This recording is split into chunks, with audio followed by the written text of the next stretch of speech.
LillyPops. What's up to all my naturalistas? Today we're doing a green tea and aloe treatment that costs under $10 for all of my naturalistas out there that have mild to moderate issues with dandruff. Let's pop off. Now this treatment can be used as either something that people do after they're done shampooing, but I preferably like to use it as a pre-poo treatment to make sure everything is lifted off my scalp is feeling clean, and I can go into shampooing and conditioning.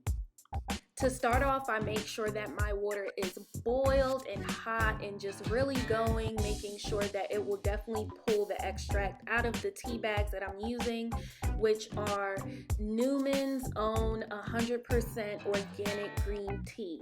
So I make sure that that water is boiling, and then I move on to make sure that I'm pulling my tea bags out of their respective packs.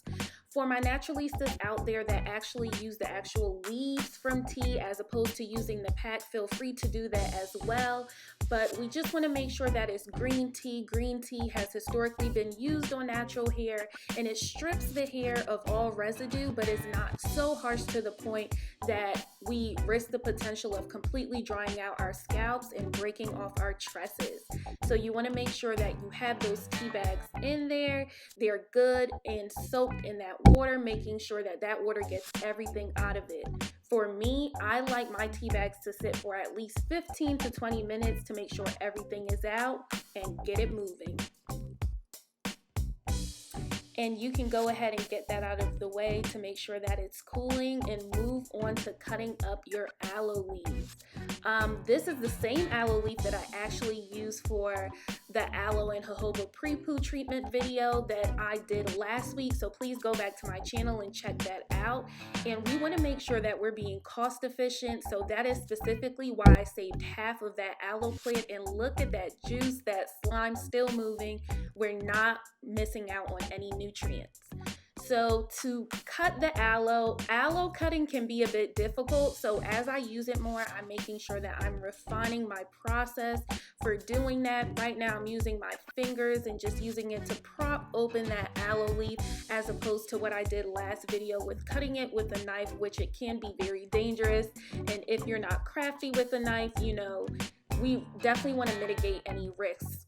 So right now I'm going in and making sure that I'm getting that good old gel out. We're down to the brim and it slides right off. Look at that. And then you can go in and get that extra residue off, because we want to make sure we are not wasting a thing.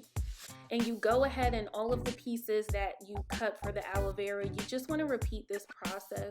Preferably for me, 3 pieces of the aloe vera leaf works perfectly. You'll get a lot of content from that. I know it doesn't look like a lot, but the aloe vera gel really goes a long way.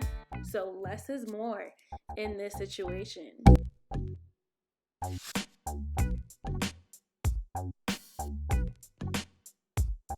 And then I'm using a mason jar, but this step is not really necessary, just for the sake of the video, to make sure that I'm being very transparent and showing everything that's going on. You would put that gel into the actual mason jar and go on and continue to cut your leaves. I know that I cut up 3 separate sections for the aloe leaf, but really in this video, to be completely honest, I only used 2. And yes, I'm going to store that 3rd piece of aloe to the side, because in case I want to do something else this week or next week with the aloe, I will still have 1 piece left. So that just puts into perspective that at last week's time, I spent $1 on this aloe leaf, and this is my 2nd use on that same leaf. We are not wasting money. Again, it is pretty out of pennies. Make sure that you're getting all of that gel out again, making sure that it's getting into the jar. Honestly, you could go on to straining for days and days. I'm not that patient. I get out as much as I can and I move on. I've seen people go in with spoons, knives, scraping. If you want to do that, by all means, make sure that you're doing what you got to do. And now for the jojoba oil. Now, I'm West Indian. We really don't do measuring, but trying to be fancy for the sake of the video, I used a spoon just because you should use about a teaspoon of oil. But then I just went ahead and just started applicating the oil to the actual aloe leaf in the mason jar directly, just shaking it as I see necessary. Now, this is an essential oil, so it's really good. But one of the main reasons I added this ingredient is because a lot of people complain about the scent of the aloe gel.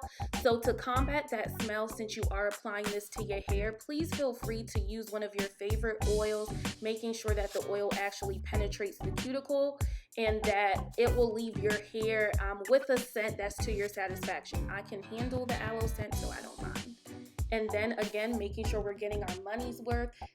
Drain out those tea bags. I just tap the spoon to get it, doing a little final strain before I pull it out, just to make sure that everything's there. And as you see, I still have some oil residue left over on my spoon, so I just tap that into the green tea as well, just to make sure I'm getting that little bit off of the spoon.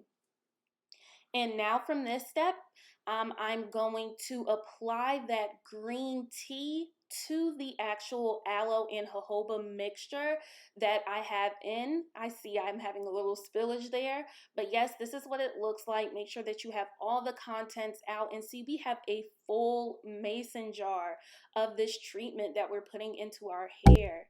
So what you want to do from here, whatever your means is of blending and things of that nature, I use a NutriBullet. I just put it into the actual NutriBullet blending cup and then proceed to move that onto the NutriBullet and blend for 10 seconds.